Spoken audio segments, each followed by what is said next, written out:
안녕하세요. 자, 우리 이코노미 행정학개론 기출문제 강의를 시작할 겁니다. 자, 여러분들 그 각자의 교재를 가지고 행정학개론 공부를 좀 하고 계실 텐데요.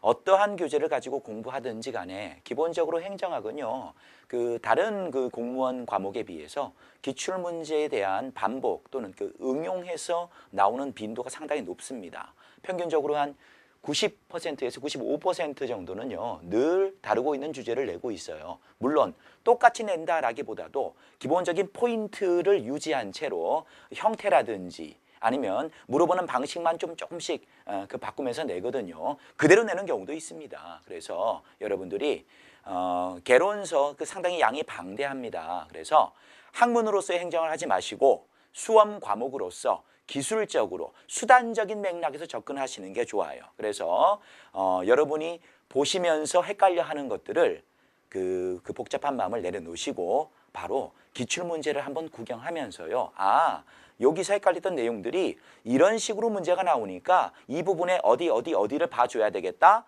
이것은 이해해야 되겠다. 이것은 뭐 암기해야 되겠다를 역으로 봐가시면서 동시에 봐가시면서 필요한 부분들을 우선적으로 골라먹게 하는 것이 되게 중요합니다. 그거 골라먹기만 잘하면요. 20문제 중에서 평균적으로 18문제를 맞추고 들어갈 수 있어요. 잘 생각해 보세요. 18문제 몇 점이죠? 90점입니다. 그렇죠? 만점 받으려고 하지 마시고요. 다른 과목에 지장을 주지 않는 선. 이 과목이 합격의 보탬이 될 수 있는 선에서 득점하는 것이 기본적으로 필요해요. 90점만 맞으라는 얘기가 아니라 90점 맞고 시작하자는 얘기죠. 이해되십니까? 그래서 특히나 여기 아직 들어가지 않았는데요. 행정의 기초 제일 중요하고 되게 어려워요. 행정학 이론들이 막 쏟아져 나오는데요. 도대체 정신을 차릴 수가 없거든. 그럴수록 기출문제를 좀 더 깊게 파고 들어가 주시면 조금씩 맨날 이런 이론은 이런 걸 내고 있구나를 조금씩 파악하게 됩니다. 역으로 공부하실 필요가 있어요. 자, 두 번째. 이제 이 복잡한 그 기초 이론이 끝이 나면 이제 정책에 대한 부분이 나옵니다. 정책학인데요. 자, 정책이 끝나고 나면 이제 조직론이 나오죠. 자, 조직론이 끝나고 나면 뭐가 나옵니까? 예, 인사행정론 부분이 나오고 있고요.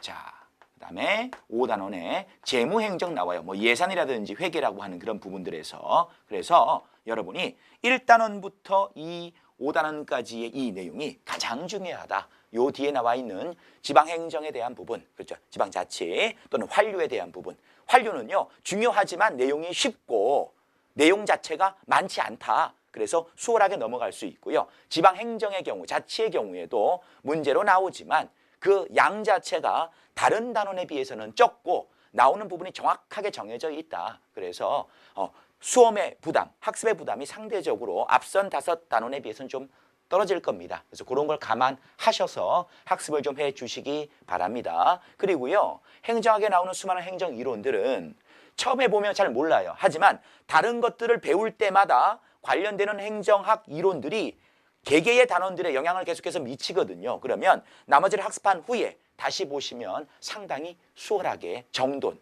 이 배치 자체가 쉽게 될 줄로 믿습니다. 자, 일단 들어가고요. 여러분들 몇 문제를 푸는가 보다도요.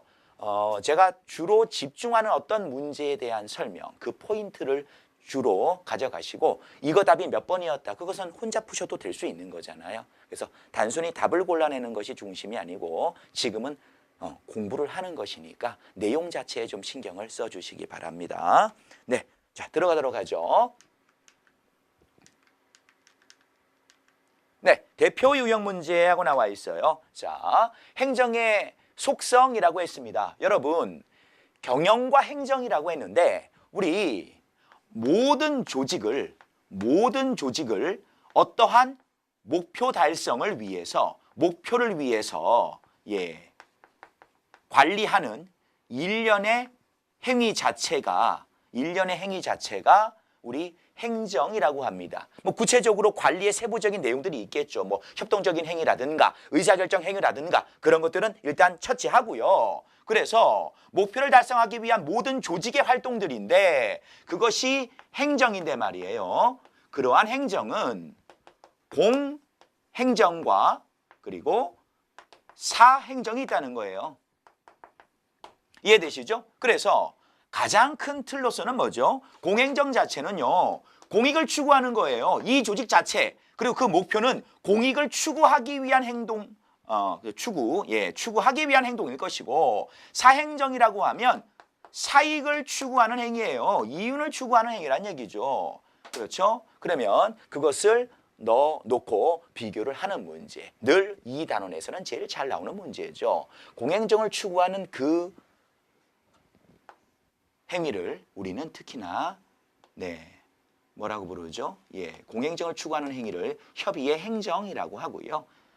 사익을 추구하는 그러한 사행정을 우리는 이와 분류해서 경영이라고 하는 겁니다. 이해되시겠죠? 광의의 행정 속에 협의의 행정과 경영으로 분류될 수 있다. 자, 문제 들어갑니다. 경영과 분류되는 행정의 속성이라고 보기 어려운 것이라고 했어요. 행정은 공익을 우선적으로 추구한다. 그렇죠? 자, 두 번째, 행정이 모든 시민을 평등하게 대우해야 된다. 그렇죠. 행정에 의해서 다양한 서비스가 제공될 때 시민들을 차별하는 것이 될까요? 되지 않을까요? 공공성의 개념은요, 누구나 접근할 수 있어야 돼. 동일한 혜택을 부여받아야 합니다. 그러니 당연히 평등성이 전제되는 것이 맞아요. 하지만 누구는 경영은요, 자, 쉽게 말하죠. 경영을 회사의 행위라고 보세요. 민간 조직의 관리 활동이에요. 걔네들은 이윤을 추구해야 됩니다. 돈이 되는 고객에게 집중하는 것이 당연한 얘기잖아요. 맞죠? 그래서 차별성을 전제로 할 수밖에 없어요. 우리가 은행에 가더라도 VIP 고객도 있고요. VVIP도 있더라고요. 대기표 끊고 서 있는 일반 고객에 비해서 그 친구들은, 친구는 아니지만요. 문 열고 들어가면 거기 소파에 앉아가지고 커피 마시면서 대기하고 있어요. 전담 직원이 있단 말이에요. 차별이잖아요. 그렇죠? 행정이 아니라 경영은 차별이다. 자, 세 번째, 행정조직의 구성원은 원칙상 법령에 의해 신분이 보장된다. 공무원 또는 공무원에 준하는 준공무원, 뭐 그런 거잖아요. 그렇죠? 공익적 활동을 수행하는 조직 속의 구성원이 공적 영역이라는 독특한 특성 덕택에 법적에 의해서 법적으로 신분을 강력하게 보장해 주는 것이 당연한 얘기이겠죠. 그렇죠? 네. 나중에 우리 인사행정 부분 들어가면요. 어떤 거 배우죠? 그렇죠. 뭐 신분 보장에 대한 것, 뭐 직업공무원제 이런 것들 배우게 될 겁니다. 행정은 효과적인 업무 수행을 위해서 관리성이 강조된다고요. 효과적인 업무 수행? 그래, 목표 달성이요. 관리성이 강조된다고요? 조직의 관리 행위예요. 그러니까 그 점은 행정만의 특징이 아니고 경영의 특징 되기도 하죠. 공통점이란 얘기입니다. 틀렸죠? 예, 넘어가겠습니다. 꼭 기억해 두세요. 공행정과 사행정, 다른 말로 협의의 행정과 경영은 그 공통점과 차이점을 묻는 문제가 맨날 나온다. 그렇죠? 네, 넘어갑니다. 자, 이제 1번 문제. 행정학적 행정 개념이다. 잘못된 게 뭐냐라고 했어요. 자, 여기 나와 있는 거 이거는 고민하지 마세요. 왜냐하면 행정관리설이다, 통치기능설이다, 행정행태설이다 이런 것들은 지금 여러분의 입장에서는요. 아직 정돈이 되어 있지 않은 경우가 많아요. 물론 지금 들으시는 수험생 여러분 중에서는 기본적인 개념 공부가 다 끝나져 있는 상태에서 이걸 볼 수도 있지만 대체로 그렇지 않을 겁니다. 한두 번 봤을 때도 들어본 적은 있지만 아직은 정돈이 안 된 것이 대부분이거든요. 이것은 뒤에 행정학의 기초 이론들에서 다시 나오게 되고요. 그렇죠. 계속해서 반복해야 될 부분이니까 현재의 설명에서는 이게 이런 겁니다. 그러면 그렇다고 한다면 이 얘기가 맞을까요? 정도에서 문제를 좀 접근하시기 바랍니다. 내가 하나도 모르겠는데 그러지 마시고. 자, 첫 번째, 행정관리설이 나와 있어요. 그렇죠. 행정관리설은 행정을 공공사무의 관리라는 기술적 과정으로 본다. 예, 이거 맞습니다. 그래서 행정관리설은요. 무슨 관리? 그래서 무슨 관리? 기술관리라고 하잖아요. 그런데 기술관리라고 하지 마시고 관리기술이라고 하면 이해하기가 수월할 거예요. 그렇죠. 공적 사무를 관리하는 효과적 기술이다. 행정관리 뭐라고요? 관리기술을 강조하고 있다. 그렇죠. 효율적 관리기술이다. 그걸 꼭 기억을 하셔야 됩니다. 그래서 특히나 여러분들이 많이 들어보셨던 테일러의 과학적 관리론 같은 것들이 있잖아요. 그렇죠. 이런 것들이 어때요? 목표 달성을 위해서 조직이 어떻게 효과적으로 관리되어야 되는지 효과적 관리 기술의 측면에 초점을 맞추고 있잖아요. 그렇죠? 그래서 꼭 기억하시기 바랍니다. 행정관리설은 효율적 관리 기술이다. 압축해서 기억하세요. 행정관리설은 효과적 관리 기술이다. 됐죠? 내려갑니다. 통치기능서라고 나와 있어요. 그렇죠? 통치기능서 같은 경우에는요. 자, 어떤 얘기죠? 우리 통치행위라고 하는 건 정치적 행위예요. 그렇죠? 통치가 당연히 정치적 행위죠. 그런데 그러한 정치적 행위를 어떻게 한다는 얘기입니까? 그렇죠. 정치적인 행위. 그러면 우리가 이거랑 관련되는 가치와 연관되는 어떤 행위, 정책을 그렇죠. 사회적으로 이슈화된 그런 것들이 공적으로 모아져서 정책화되는데 그 정책을 결정하고 결정한 정책을 집행하고 말이에요. 잠깐 멈출게요. 자, 결정과 집행이라 그랬죠. 어떤 문제를 정책으로 만들 것인가는 가치 판단의 문제이죠. 주관적인 부분이 많이 작용하죠. 하지만 집행은요. 결정된 것을 효과적으로 뭐 하기만 하면 돼요? 실행하기만 하면 되는 거예요. 그렇죠?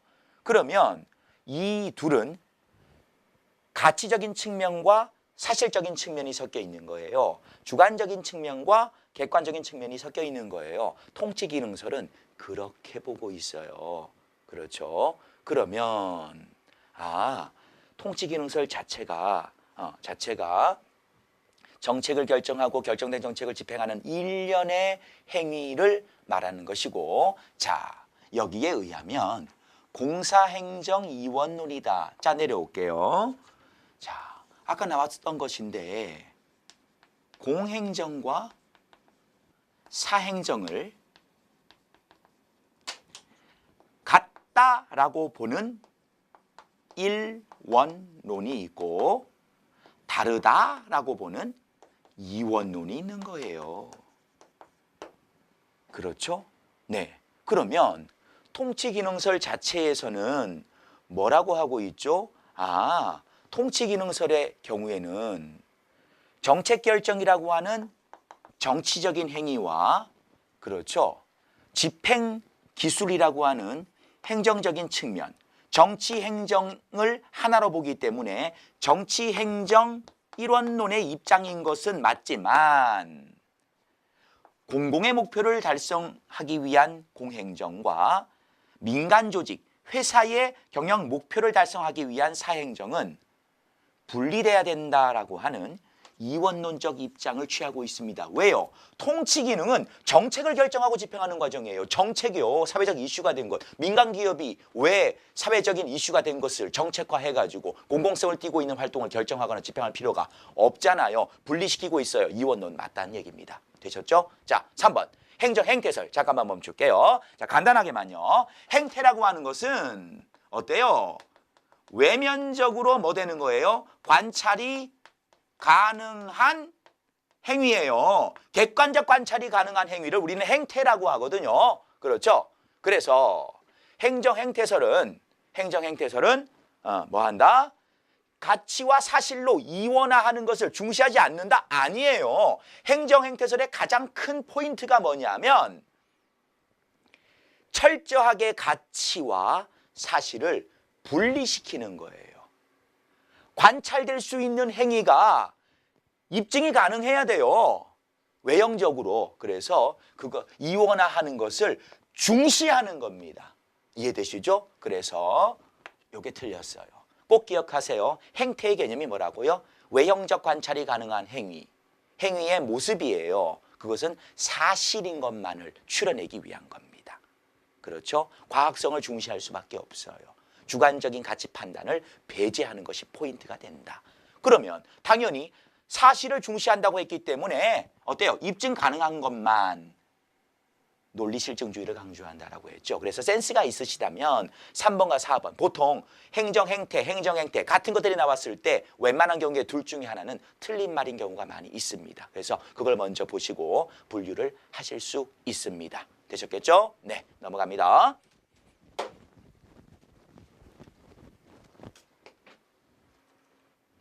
네, 자, 2번입니다. 행정 변수하고 나와 있어요. 행정 행위를 할 때, 일련의 행정 작용을 할 때 중요하게 관여하는 변수들이 있어요.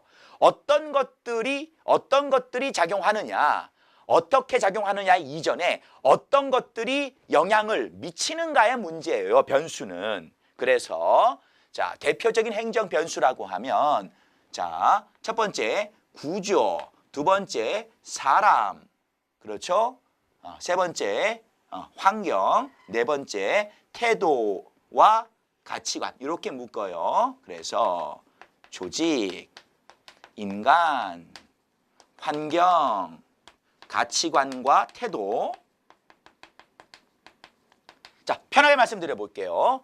자, 사람이 있는데 이 사람은 어떠한 능력을 가지고 있느냐, 이 사람이 가지고 있는 지식과 기술, 능력 또는 문화적인 배경, 이런 것들, 사회적 요인, 심리적 요인, 문화적 요인, 그 사람의 이러한 내용의 차이에 따라서 행정행위는 달라질 수 있어요. 이해되십니까?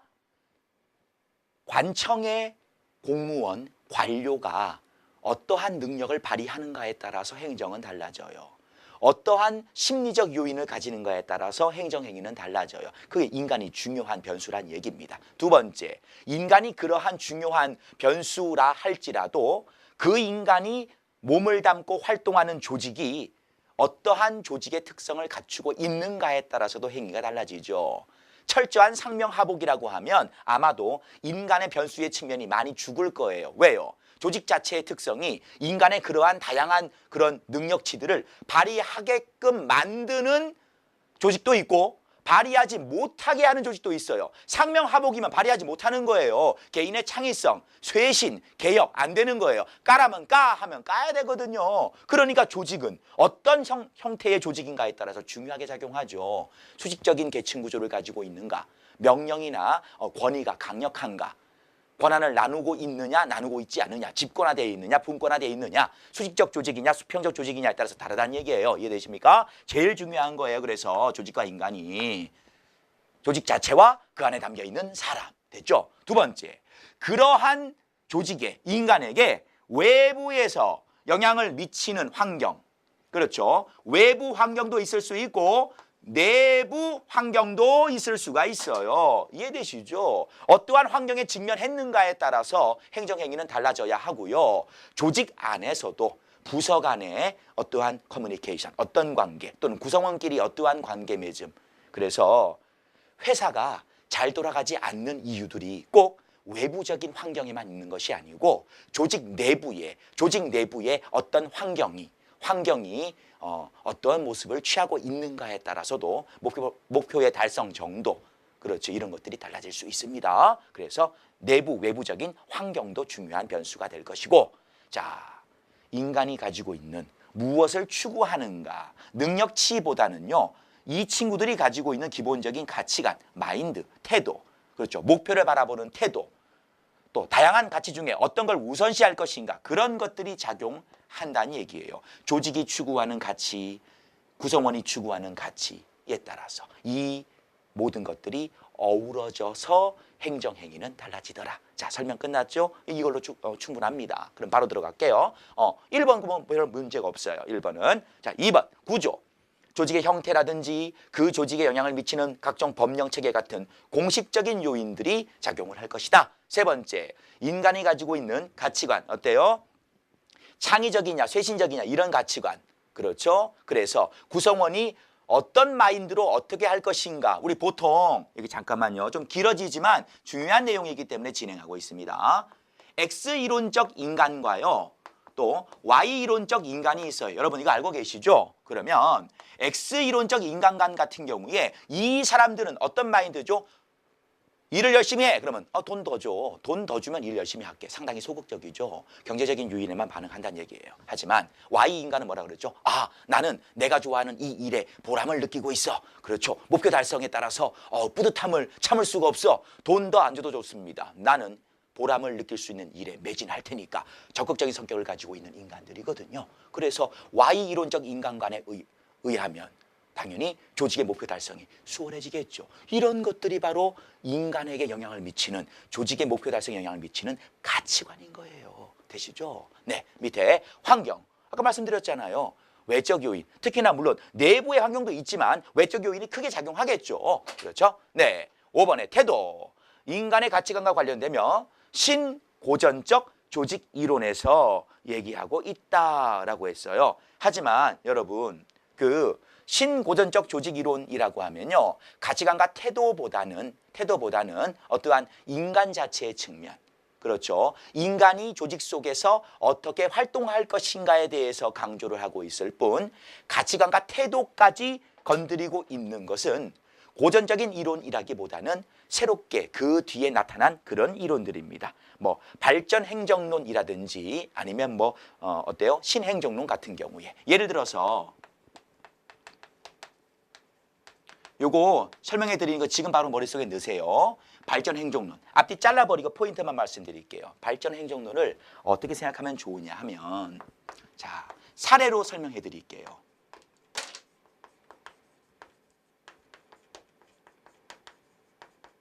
개도국의 지도자와 정책. 그렇죠? 또 그것을 바라보는 국민들의 태도. 여러분, 우리나라의 1960년대 후반, 이렇게는 안 된다, 그냥 이럴 수는 없다, 우리가 경제 성장해야 된다라고 누군가 어떤 정부에서 마음을 먹었죠. 그래서 잘 살아보자라고 하는 그러한 가장 중요한 가치를 선택한 거예요. 그렇죠? 그러면 경제 성장이라는 양적인 그 증가를 위해서 국가의 모든 자원들을 적절하게 배분하면서 집중적인 투입을 하지 않았겠습니까? 그래서 발전 행정론이라고 하는 것은 바로 그런 거예요. 그래서 어떤 나라의 어떤 상황에서 어떤 부분을, 어떤 가치에 무게를 싣고 그것을 위해서 행위하느냐. 이해되십니까?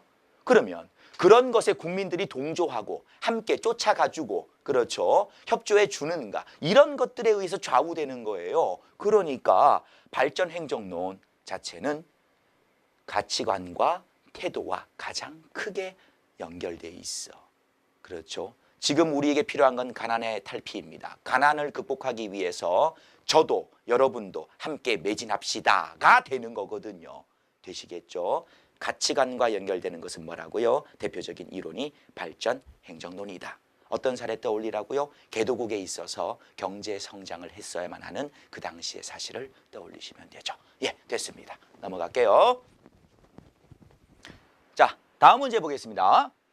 예, 변수에 대한 부분이 좀 반복되고 있어요. 이거 쉽게 답 골라내실 수 있잖아요. 행정 변수와 이론이 바르게 연결된 게 뭐냐라고 했어요. 그렇죠. 특히나 여러분, 기본적으로 그 뭐라 그러죠? 구조, 조직의 구조라고 하면 목표를 달성하기 위해서 얼마나 잘 체계화되어 있는, 그렇죠, 잘 만들어져 있는, 잘 짜여져 있는 구조인가. 그것은 효율적인 조직 운영 시스템, 과학적 관리론과 연결이 됩니다. 테일러 시스템 같은 것들이 조직이 목표 달성을 위해서 얼마나 최적화되어 있는가, 효율성을 강조하는 조직의 이론으로서 잘 나오게 되는 것이죠. 자, 두 번째, 환경이라고 했어요.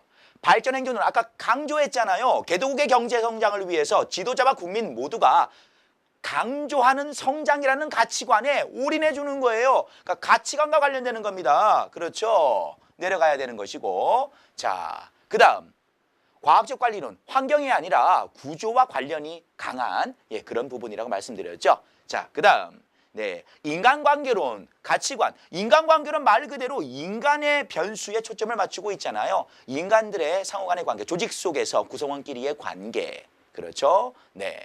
자, 그러면 자, 인간 행태론이라고 했어요. 그러면 잘 맞는 이론은 이게 되겠죠. 그렇죠. 그래서 구성원들이 외형적으로 보여주는 관찰 가능한 행위의 양태, 행태와 인간이 연결이 되는 것이 맞습니다. 그래서 가장 간단한 문제이지만요, 오히려 짧게 끝나는 문제가 더 어려운 거 아시죠? 제대로 공부한 사람들에게 있어서는 짧은 문제가 쉽지만요, 약간의 미진함이 있다, 공부의 완성도가 좀 떨어진다 하면 짧게 끝나는 것들을 딱 보면 찍을 수 있는 건덕지가 없어요. 정말 어려운 문제란 말입니다. 단순한 문제일수록 훨씬 어려워요. 포인트를 찍지 못하면 끝이 나거든요. 꼭 기억을 해 두시고, 여러분 시간이 걸리더라도 행태론부터 시작해서 인간관계론, 발전 행진론, 과학적 관리론은 지금 이 1단원이지만 여러분이 그 어디에요? 저기 작은 1단원 말고 우리 그 3단원인가요? 정보 실패, 시장 실패 지난 후에 행정학 기초 이론 부분을 꼼꼼하게 살펴보신 후에 다시 돌아와서 변수랑 한번 맞춰보세요. 이런 이론이니까 이런 변수랑 연관관계가 크겠구나를 반드시 복습해 주시기 바랍니다. 넘어갈게요. 자, 행정의 기능이라고 했어요. 자, 요거는요, 제가 답을 찍고 그 이유를 좀 집중적으로 말씀을 좀 드리고자 합니다. 2, 3, 4, 5는 여러분이 보실 수가 있는 것이고요. 자, 요거 정말 위험한 함정이거든요. 후진국보다 선진국의 행정 자율성이 높다. 되게 그럴싸한 함정입니다. 또 함정이라서 1번에다가 배치해놨거든요. 다 틀리는 거예요. 대충 보면. 되게 좋은 말 같으니까 좋은 말은 선진국이 높을 거야. 이런 생각하거든. 행정학은 무작정 어렵다라는 말은 못 드립니다. 당연히 쉬울 수 있어요. 제대로 공부한 친구들은 되게 쉽습니다만 이렇게 막연한 감으로 찍을 수 있는 그렇죠. 함정들이 많이 나옵니다. 자, 행정의 자율성. 좋은 말 같죠? 좋은 말 아니에요. 그죠? 행정에 대해서 외부 또는 내부적인 규제가 없다는 뜻이잖아요. 그렇죠. 행정행위는요. 그 자체로서 권력적 속성을 가지고 있어서 집행하는 그 행위의 효과가 상당히 광범위하게 미치고요. 그렇죠. 막기가 좀 힘들어요. 또 막으려고 하더라도 시간이 오래 걸리고요. 그렇죠. 그래서 그러한 행위는 기본적으로 권력적 속성을 가지고 있어서 선진국은 오랫동안 시행착오를 겪어왔어요. 아, 그냥 두면 안 되겠다. 스스로 내부적인 자정의 노력도 하겠지만서도 외부적인 다양한 주체와 수단을 통한 외부적 규제를 만들어 두는 거예요. 장치를 만들어 둔다는 얘기입니다. 그래서 행정의 자율성을 일정 부분 제약하는 것이죠. 바람직하게 합법적이어야 되고 정당해야 하기 때문에 규제가 필요한 겁니다. 자율성이 높다라고 하는 것은요. 보통의 경우에 후진국들이 권력을 가지고 있는 일부 관료 또는 최고 의사결정권자인 지도자에 의해서 어때요? 본인들이 밀어붙이고자 하는 가치에 맞추어서 그냥 밀어붙이는 겁니다. 이해되시죠? 하고 싶은 대로 할 수가 있게 됩니다. 위험해져요. 그러면 1번을 이렇게 내려가서 연결시켜 보시죠. 행정기능의 확대가 자유민주주의 이념과 충돌할 위험성이 있다. 효율성만 극대화하려다 보니까 민주성을 저해할 수 있잖아요. 이해되십니까? 그래서 1번이 틀린 거예요. 1번과 5번을 연결시켜보면 모순되는 내용인 걸 확인할 수 있습니다. 되셨죠? 자, 2, 3, 4는 여러분이 읽어보시기 바랍니다. 네. 자, 넘어가지요. 자, 행정의 기능 그래서 말씀드렸고요. 자, 5번에 정치행정 이론론 나와 있어요. 자, 잘 보세요. 정치와 행정이라고 해서 자, 생각해보자. 우리 정치는요. 같이 판단해 주는 거죠. 그렇죠? 같이 판단을 해 주어서 뭐 하는 겁니까? 정책을 결정하는 거예요. 어떠한 사회적 문제를 공식적으로 공식적으로 정책으로 만들 것인가. 그러면 행정은요. 그러한 결정된 정책을 뭐 한다고요? 집행한다고 했잖아요. 그렇죠. 그러면 가치의 문제, 사실의 문제가 되는데 이론론이라고 했으니까 정책을 결정하는 것도 결정된 정책을 집행하는 것도 일관되게 하나로 묶을 수가 있다. 본질적으로 같다. 다르지 않다라고 하는 얘기잖아요. 이것을 강조하게 된 배경이 뭐냐라고 했어요. 그렇죠? 강조하게 된 배경이요. 자, 배경이 아닌 것. 시장이 실패했어. 시장은 그냥 내버려 두니까 자기 멋대로 여러 가지 비효율성을 만들어내고요. 그렇죠. 사회적인 약자를 보호할 수 있는 장치는 시장 스스로는 가지고 있지 않습니다. 그렇죠. 네. 그래서 그러한 가치 판단을 통해서 정부가 무슨 생각했어? 어떤 가치 판단? 시장 그냥 두면 안 되겠는데? 이거 위험한데? 일정한 제약이 필요하겠는데? 우리가 나서서 시장의 어떠한 폭주를 막기 위한 적절한 장치를 만들어야 되지 않겠나? 그래서 시장 실패를 해결하기 위한 정책이 필요하다고 스스로 판단하고 그것을 구체적으로 집행하기 위한 수단을 만들어내는 거예요. 이런 논이 강조되게 된 배경 맞습니다. 그렇죠? 경제공황이 발생했어요. 마찬가지예요. 경제공황은 시장의 메커니즘으로는 해결할 수 없었어. 이제 누가 나설 때야? 정부가 나설 때야. 그렇죠? 물가의 폭등. 그렇죠? 또 약자들이 쓰러져가지고 기업은 도산하게 되고 또 우리 국민들은 또 힘들게 되고요. 그렇죠? 소득을 벌어들이지 못해서 여러 가지 문제점들은 국가가 직접 나서서 그러면 공황 상태를 맞이해서 정부는 이게 문제다라고 판단하고 관련된 정책을 만들어야 되겠다라고 판단하고 그 판단된 것을 실행하기 위해서 정책을 집행하는 거 아닙니까? 집행을 위한 구체적인 내용을 만들어내는 것이죠. 그러니까 이것도 정부의 그렇죠? 행정 자체가 정책을 결정하는 기능을 직접 행사한다는 얘기예요. 그게 이런 논일 텐데 그러면 3번 보면은 정치와 행정을 분리시킨다는 내용이죠. 말이 안 되겠죠. 이것은 뭐의 입장이다? 정치행정, 줄일게요. 정치행정 뭐의 입장이다? 이원론의 입장이 되지 않겠나. 되죠? 넘어갑니다. 네, 6번 행정관리설에 대한 설명이다. 틀린 것이라고 했어요. 자, 행정관리설 자체 아까 뭐라 그랬습니까? 빨리요. 행정관리설 뭐라고요? 행정관리설은 관리기술에 불과하다. 관리기술, 기술. 그러니까 뭐랑 분리돼? 정치랑 분리돼야죠. 정치랑 분리시킵시다. 연결되지 않아요. 분리하는 거예요. 테일러 시스템으로 설명할 수 있어요. 효율적 수단으로 설명할 수 있어요. 객관적인 겁니다. 과학적인 겁니다. 가치를 배제합시다. 그래요? 그러면 옳은 거 고르는 거야. 간단하잖아. 쭉 보니까 행정관리설 자체, 행정이 집단적 협동행위라는 것 자체는 틀린 얘기가 아니지만 행정관리설에 대한 내용이 아니란 얘기예요. 이것은. 그렇죠. 쭉 가치 배분, 가치 개입 행위가 아니라니까. 가치 중립적인 행위라니까요. 예. 정책 형성, 형성하면 안 되죠. 이거 지금 안 되고요. 형성하면 안 돼요. 그렇죠. 철저하게 공적 사물을 효율적으로 관리하는 행위일 뿐인 것이다. 됐나요? 5번도 다 그 얘기가 그 얘기 아니에요.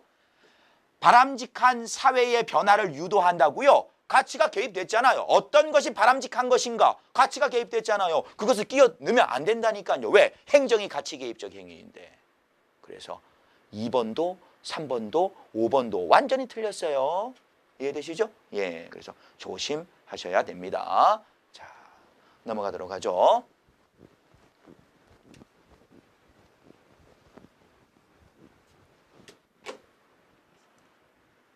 네, 이제 7번입니다. 우리 7번 문제. 정치행정 이원론이다. 이제 이원론이라고 그랬어요. 그러니까 분리시키는 거죠. 1원론이면 정책을 결정하고 집행하는 것을 다 하나로 행정이 하고 2원론이면 정책의 결정, 그렇죠. 관련되는 근거라든지 판단하는 것은 누구에게 맡기고요? 예, 입법부 쪽에 맡기고 행정은 만들어진 것을 단지 실행하는 것에 불과하다. 옳지 않은 것. 1. 자, 어때요? 우리나라에서의 행정 자체는 국가의사를 전문적 능력과 법령에 따라 집행하는 일선 행정이다. 일선 행정. 일선 행정 알고 있죠? 실제 행정의 수혜자인 국민을 어떻게 부를지라도 국민이든 시민이든 주민이든 고객이든지 말이에요. 그렇죠? 그래서 일선 행정이다. 집행하는 차원이기 때문에 일선 행정이란 말을 쓴 거예요. 집행의 차원이기 때문에. 꽉 딱히 틀리지 않죠. 왜요? 집행을 강조하는 것이고 결정은 이전 단계인, 그렇죠. 이전 단계인 정치를 담당하는 입법 쪽에서 해결했었겠지요. 예. 2번. 미국에서는 1880년대의 공무원 제도 개혁의 중심 이론으로 작용했다라고 했어요. 우리 나중에 1883년도에 미국에서 나온 펜들턴법 을 아마 배우실 겁니다. 특히나 이건 뭐죠? 엽관주의의 폐단을 뭐하기 위해서 극복하자라고 한 것이었죠. 그렇죠? 그래서 정치적인 것과 행정적인 것을 연결시키지 말자. 우리 보통의 경우에 역관주의는 뭡니까? 정당에 대한 충성도, 정당에 대한 충성도에 따라서 네가 우리 정당에서 열심히 일해 주었기 때문에 자, 일정한 행정 관료로 등용하겠다. 뭐 이런 거거든요. 그러니까 정치 행정을 연결시켰을 때 무슨 일이 생기죠? 역관주의는 행정의 효율성이 떨어져요. 전문성이 떨어진다는 얘기입니다. 정당에 충성만 잘하면, 잘 보이기만 하면 그냥 관료로 등용했거든. 이건 아니지 않느냐. 그러지 말자. 철저하게 분리하자. 정치 입장에서의 정당의 충성도는 충성도인 것이고 행정은 철저하게 효율적으로 목표를 달성해야 하니까 전문 관료에게 맡겨야 되지 않느냐. 이 개념입니다. 그렇죠. 그러니까 분리시키는 이원론이 맞아요. 집행은 집행할 수 있는 사람과 조직에게 따로 맡겨야 되죠. 그렇죠? 자, 3번. 행정은 원리에 충실하면서 국가 의사를 과학적 원칙과 원리에 따라서 결정하여야 한다라고 했어요. 자, 우리 정치행정 이원론에서는요. 정치행정 이원론에서는 국가 의사 자체를 행정이 결정하면 안 되죠. 결정은 누가 해야 돼요? 정치가 결정해야 된다니까? 그럼 행정은 뭐 하고요? 집행해야지. 그죠? 이해되십니까? 그래서 결정하면 안 돼요. 결정된 국가 의사를 집행만 하는 거야. 머릿속에서 기억합니다. 이원론의 입장은 결정된 국가 의사를 집행만 하는 것이다. 괜히 과학적 원칙이란 말 싹 넣어가지고요. 헷갈리게 만들어 놓은 거예요. 포인트는 이거거든. 이게 아니라는 얘기죠. 조심하시기 바랍니다. 정답은 3번이 되겠어요. 밑에 행정은 전통적인 당파 정치에서 분리되어 전문적 과학적 관리 중심이어야 한다. 좀 이런 맥락에서 우리 역관주의의 폐단을 극복하고자 나타난 펜들턴법과 일맥상통하는 부분이니까 연결을 시킬 필요가 있겠어요. 자, 되셨죠? 넘어갑니다.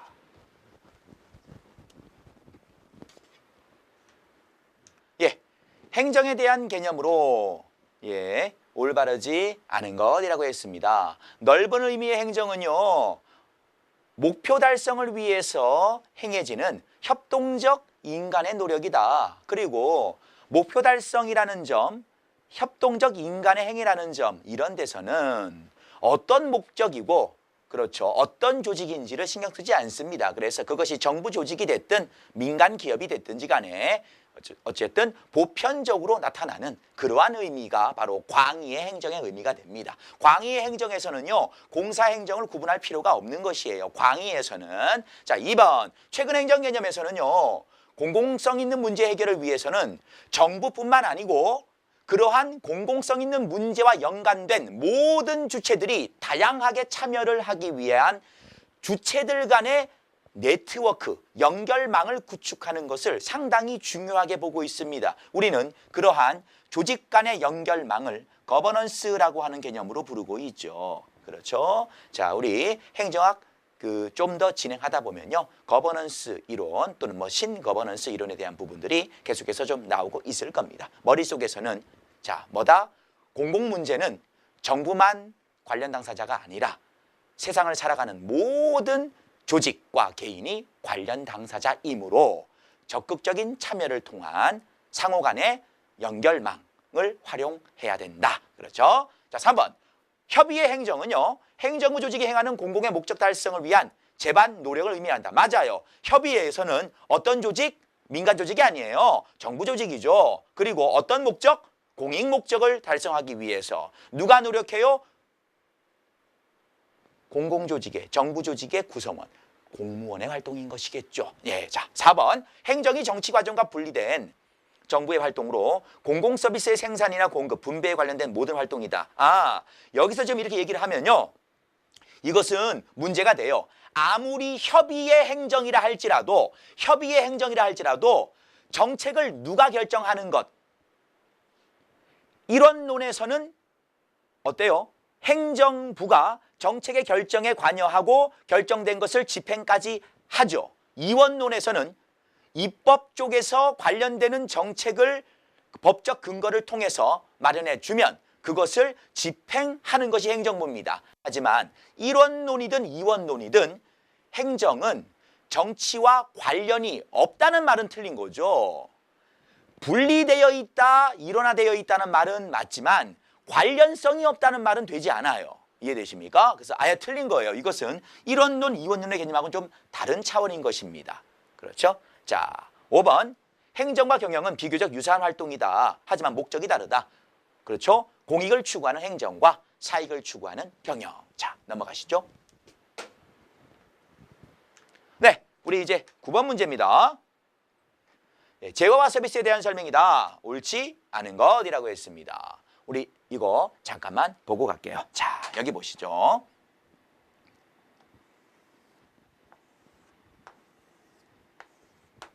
재화가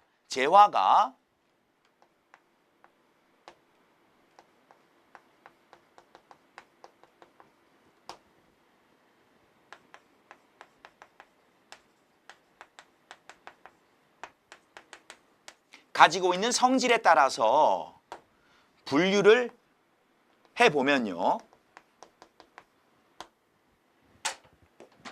우리 배제성이라고 하는 것은 어떤 개념이죠? 배제성은 나의 특정 재화의 소비가 뭐죠? 배제성은요. 대가를 지불하고 이용할 수 있다. 그렇죠? 이용에 대가를 지불해야 된다는 그러한 측면인 것이고, 경합성은 어떤 개념이었죠?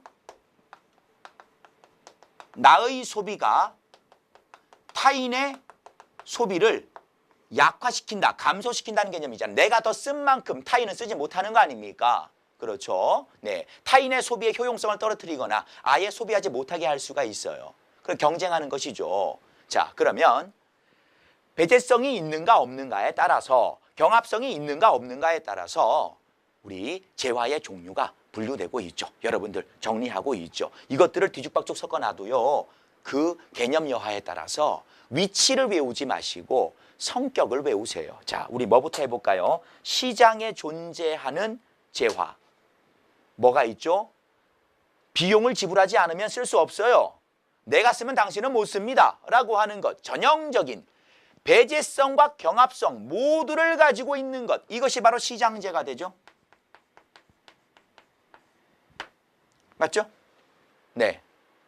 배제성과 경합성 모두를 가지고 있는 게 시장재가 됩니다. 그러면 배제성과 경합성 자체가 모두 없는 것. 그것이 공공재가 되는 거 아니에요.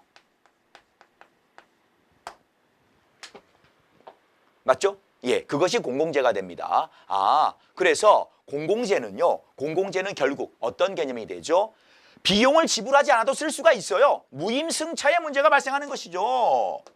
비배제성, 무임승차, 프리라이더의 문제가 발생할 수 있다.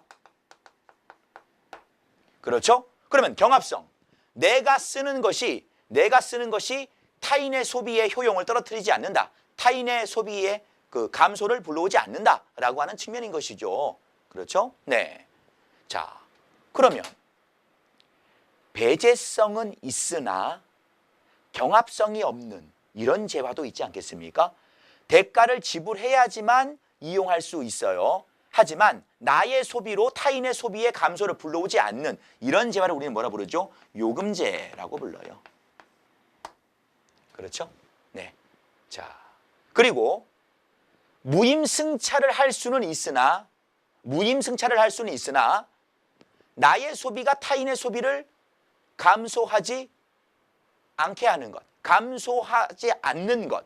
무임승차는 가능하지만 경합성이 감소하지 않는 것이 아니죠. 제가 말씀 잘못 드렸죠. 무임승차는 쓸 때마다 헷갈려요. 무임승차는 가능하지만 나의 소비가 경합성이니까 타인의 소비를 감소시키는 것, 타인 소비의 효용을 떨어뜨리는 것이 뭐냐? 그거 바로 공유재라고 부르죠. 그래서 이 조합을 잘 생각하셔야 됩니다. 그러면 이 중에서 시장재야 우리가 일반적으로 비용을 지불하고 구매하는 것들이니까 신경 쓰지 마시고 공공재 알고 계시잖아요. 그럼 요금제에 해당되는 것이 뭐냐? 요금제 뭐 가스라든지 뭐 예를 들어서 뭐 전기라든지 수도 같은 것들. 여러분 가스대금, 전기대금, 수도요금 지불하고 있죠. 그런데 내가 수도를 썼어요. 그럼 옆집에서 쓸 수 없습니까? 아니잖아요. 모두가 쓸 수 있잖아요. 그러니까 경합성은 없지만 대가를 지불하지 않고 쓸 수는 없죠. 전에요. 그 가스요금을 많이 안 나오는데 저희 집은요. 깜빡하고 자동이체가 아니고 이게 매달 내야 되는데 깜빡 놓쳤더니 딱지를 붙였어요. 그래 잠가놨더라고요. 쓰지 마세요. 이렇게요. 그거 지금 뭐예요? 배제성이 있기 때문에 그런 것이거든요. 그래서 내고 나서 이제 해제를 했죠. 예, 뭐 그런 겁니다. 하지만 공유제 같은 경우에는 어떻죠? 무임승차, 공짜로 쓸 수 있는데 경합성이 있어. 자, 어떤 것들이 있을까요? 예를 들어서 뭐 이런 것들이 느낌이 올지는 모르겠어요. 호수의 물고기 같은 것들. 어떻습니까? 호수의 물고기는 낚시터 말고 일반적인 호수의 물고기 낚시로 잡을 수 있잖아요. 하지만 내가 잡아서 그 어종이 많이 줄어들게 되면 타인에게는 그 소비를 감소시키는 것 아닙니까? 그렇죠. 그래서 공유제의 경우에 가장 우리가 암기해야 될 것이 바로 뭐죠? 이런 문제가 드러난다. 공유지의 비극이라는 문제가 드러난다. 알고 계시죠? 어떠한 풀밭 초원에 각자가 자기의 양을 놓아서 풀을 먹이고 있는데 서로 간에 자기 양이 최대한 마음껏 먹게끔 방목을 하고요. 막 많이 먹게 하니까 모두가 그렇게 개인의 이익을 극대화하기 위해서 행동을 한 결과 일정한 시간이 지났더니 그 초원은 풀이 다시 자랄 수 있는 시간적 여유를 갖지 못해서 황무지로 바뀌었어요. 풀이 나지 않습니다. 이제 모두가 모두의 양에게 각자의 양에게 풀을 먹일 수 없는 일이 일어났습니다. 공유제는요. 공유제는 무임승차할 수 있음에도 불구하고 타인의 소비를 감소시키는 문제 때문에 생기는 그런 문제가 되겠죠. 이해되십니까? 그러면 바로 고를 수가 있어요. 들어갑니다. 자, 공유제는 비경합성과 배제성을 가지고 있다. 그게 아니라 공유제는 뭘 가지고 있다고요? 경합성과 비배제성을 가지고 있다고요. 이거 틀렸잖아요. 공유제를 시장에 방치하면 과잉 소비돼서 내 양을 더 먹이고 싶어 고갈될 위험성이 있다. 공유지의 비극. 모두가 양을 먹이지 못하는 상황이 생긴다. 개인의 합리성 추구가 전체의 합리성 추구와는 무관하다는 사실을 보여준 사례. 그렇죠? 자, 3번. 순수 공공재를 시장에 방치하면 무임승차의 문제가 발생할 수가 있다. 아니, 공공재 자체는요, 당연히 무임승차의 문제가 발생할 수 있죠. 시장에 방치하면 말이죠. 그렇죠? 네. 요금제가 시장에서 공급될 경우에 자연 독점의 문제가 발생할 수 있다. 그래요. 기본적으로 가스나 전기나 수도 같이 일정 정도의 설비를 요하는 초기 자본 투자가 많이 필요한 그러한 경우에 있어서는요. 어때요? 자연 독점의 문제가 나타날 수 있습니다. 요금제 자체가 가지고 있는 기본적인 속성이에요. 예, 넘어가도록 하죠.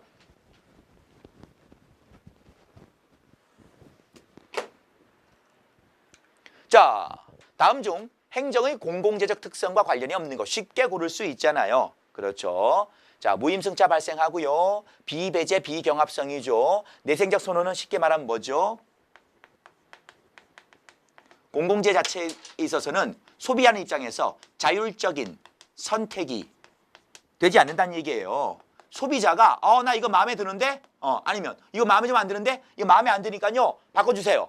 이렇게 좀 변경시켜주세요. 그런 게 되지 않아요. 공공재는. 시장에서처럼 소비자가 자유롭게 자신의 선호를 표현해서 그것을 공공재나 서비스나 그것을 마음에 드는 방식으로 쉽게 변경할 수 없는 겁니다. 그렇죠?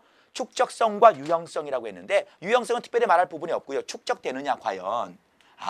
그렇지 않아요. 왜냐하면 공공재의 성격상 생산해서 공급을 하면 공급과 동시에 소비가 이루어지기 때문에 남겨놨다가 나중에 써야지 그런 부분들이 되지 않아요. 공급과 동시에 소비가 됩니다. 생산과 동시에 소비가 되는 겁니다. 그렇지? 그래서 축적성을 가지고 있지 않아요.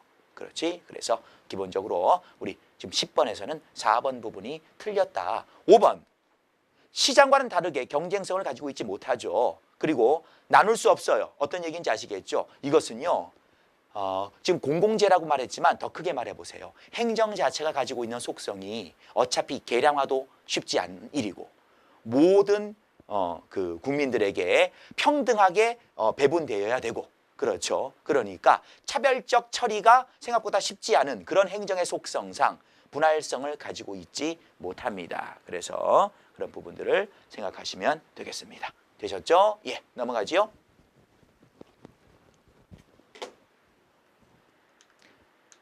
자, 11번. 예, 마찬가지 문제예요. 12년도 지방직 문제네요. 자, 공공재 행정 서비스에 대한 설명 반복하고 있습니다. 1번은 설명 안 드려도 되겠죠? 예. 2번.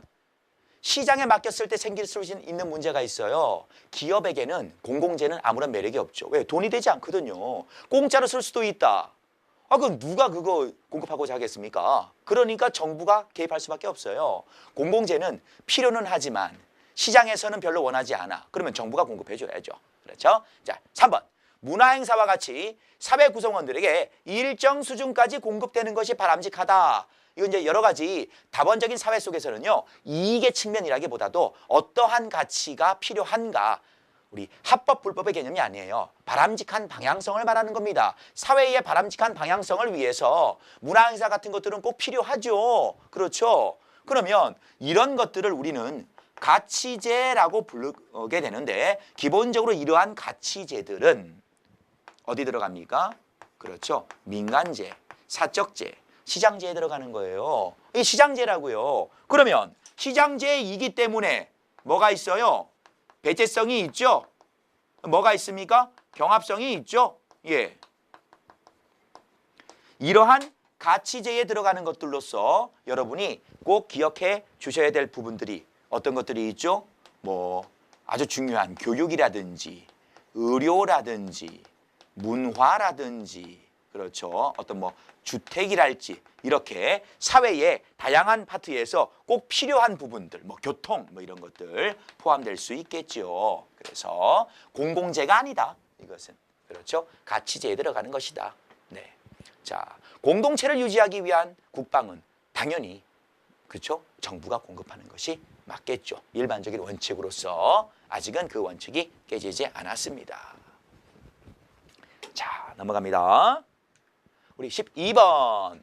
현대적인 행정과정이라고 했는데요. 간단하게 짚고 들어갈 수가 있어요. 기본적으로 어떤 부분이 먼저 포함이 될 것이냐 그 얘기거든요.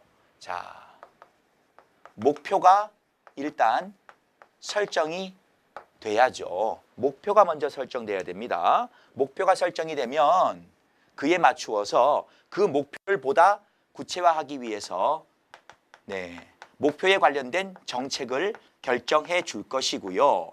정책에 대한 세부적인 계획으로서의 기획이 나올 것이고 기획 단계를 지나고 나면 실제 그 정책을 실행하기 위해서 뭐가 이루어집니까? 조직화.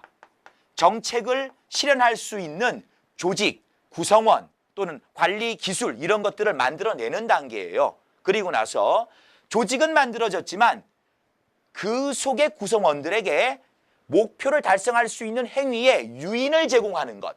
행위의 유인, 행위 동기를 부여하는 그러한 뭐가 필요합니까? 동작화. 그렇죠? 네. 자동차가 만들어져 있어요. 자동차가 만들어지고 기름도 다 들어갔어요. 하지만 운전자가 운전할 수 있는 마음을 먹게끔 만들어야 될 거 아닙니까? 그렇죠? 예. 동작화가 이루어지고 집행이 끝나고 나면 통제라고 하는 것은 평가예요. 그에 따른 여러 가지 정책 과정에서의 평가를 거친 후에 문제점이 발견되면 피드백을 하면서 마무리를 한다. 이렇게 되는 겁니다. 피드백을 하게 되면 다시 이제 돌아가겠죠. 그렇죠? 이 피드백을 통해서 뭐 조직화 단계에서 문제가 있다면 거기서, 기획 단계에서 문제가 있다면 거기서, 애초에 정책 결정 단계에서 문제가 있다면 거기서, 그렇죠? 목표의 방향성 자체를 약간 틀어야 된다면 거기서, 그렇죠? 피드백은 전반적인 과정에서 다 먹히게 되는 겁니다. 그래서 계속해서 이렇게 조금씩 변경되거나 그렇죠? 하면서 이어지는 그런 과정이다. 그렇죠? 그럼 여기서 지금 목표의 설정이라든가 아니면 기획이라고 하는 부분이 비록 빠져 있긴 하지만 그것을 제외한 나머지 기본적인 순서가 잘 배열되어 있는 것을 찾으시면 되는 거예요. 정책의 결정과 조직화, 그렇죠? 예, 동작화, 통제, 환류로 이어지는, 그렇죠? 정답 쉽게 고를 수 있을 겁니다. 되셨지요? 예.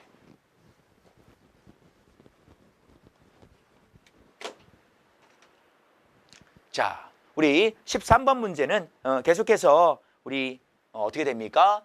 공행정, 사행정의 특징이라고 했어요. 그래서 사행정과는 달리 공행정이 본질적으로 관료제라는 문제 해결 메커니즘을 적용하고 있다. 관료제라고 하는 어떤 계층 구조의 조직은요, 사적 조직인 기업이라고 해서 다르지 않습니다. 그렇죠? 그래서 사행정과 공행정은 관료제라는 그러한 조직 자체의 구조를 공통점으로 가지고 있는 것이지, 공행정만 관료제가 있고, 관료란 말 때문에 헷갈리시면 안 돼요. 관료제라고 하는 것은 조직의 구성의 원리와 특징인 것이에요. 관료는 공무원이니까 사행정은 아니겠지, 그런 유치한 생각하시면 안 됩니다. 틀렸어요. 2번, 공행정과 사행정은 법적 규제가 엄격하지 않으므로, 공행정은 법적 규제가 엄격해요. 규제를 강하게 받는 기속행위라니까요. 하지만 자율적인, 상대적으로 자율적인 사행정. 물론 사행정이 법을 어겨도 된다는 얘기는 아닙니다. 예. 자, 하지만 경영자의 자유로운 마인드에 의해서 경영에 대한 판단을 할 수가 있는 것이기 때문에 그렇죠. 예. 3번, 공행정은 공익을 최고의 가치로 하나, 예, 사행정은 이윤 추구를 최고의 가치로 한다. 공익과 사익 됐죠? 정답은 3번이 될 것입니다. 4번, 공행정은 공익 실현. 이건 뭐 마찬가지. 예, 마찬가지 맥락이죠. 자, 5번에 공행정과 사행정은 상대방의 차별성을 인정한다. 공행정은요, 평등을 전제로 하는 거예요. 누구에게나 똑같이 제공해줘야 될 거 아닙니까? 하지만 사행정은 고객의 차별성을 두고 있는 것이 시장 자체의 본질이기 때문에, 민간 차원의 본질이기 때문에 괜찮습니다. 차별이 이루어지지 않으면 이익에 더 강한 추구가 불가능하겠죠. 그렇죠? 네. 카드를 많이 쓰는 사람에게 VIP 카드를, 골드 카드를, 플래티늄 카드를 발급하는 것이 고객의 차별 아니겠습니까? 네. 자, 14번 문제는요, 우리 지금 반복되고 있는 부분이기 때문에 여러분이 다시 한번 풀어보도록 하시고요. 우리 지금 시간이 좀 흘러가고 있으니까 잠깐만 쉬었다가 두 번째 강의에서 이어서 진행하겠습니다.